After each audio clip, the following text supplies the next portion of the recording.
I now give the floor to the permanent representative of Liberia, speaking on behalf of the African states. Excellency, you have the floor. Thank you, Mr. President.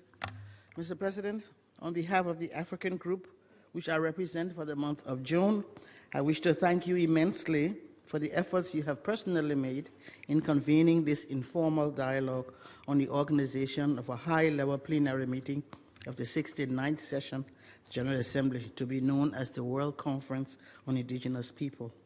This is a recognition of the importance your presidency attaches to ameliorating the grave plight of the estimated 370 million indigenous people the world over. We recall, Mr. President, that the General Assembly in 2004 proclaimed the second International Decade of the World's Indigenous People, 2005 to 2014. That decade is almost past, but the conditions of indigenous people remain grim, severe, and staid. Indigenous people continue to face threats as their social, cultural, economic, and political distinctiveness are eroded. This therefore behooves us to begin critical reflection and dialogue on how to surmount the challenges to achieving the objectives of the decade.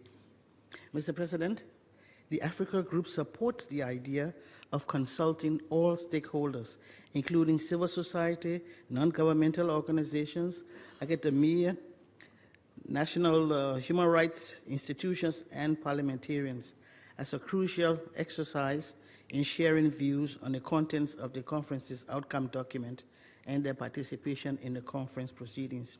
However, Africa is constrained to withhold its participation in this current deliberation due to its lingering concerns about the framework.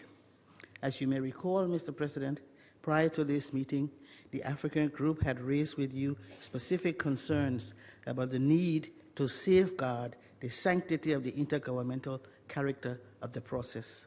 The group noted that regrettably the framework you proposed did not take cognizance of this very critical principle.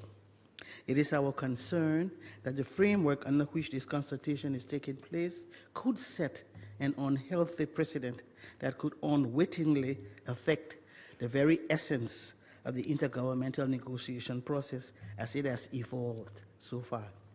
Africa remains hopeful, Mr. President, that you will respond to these concerns. I thank you, sir.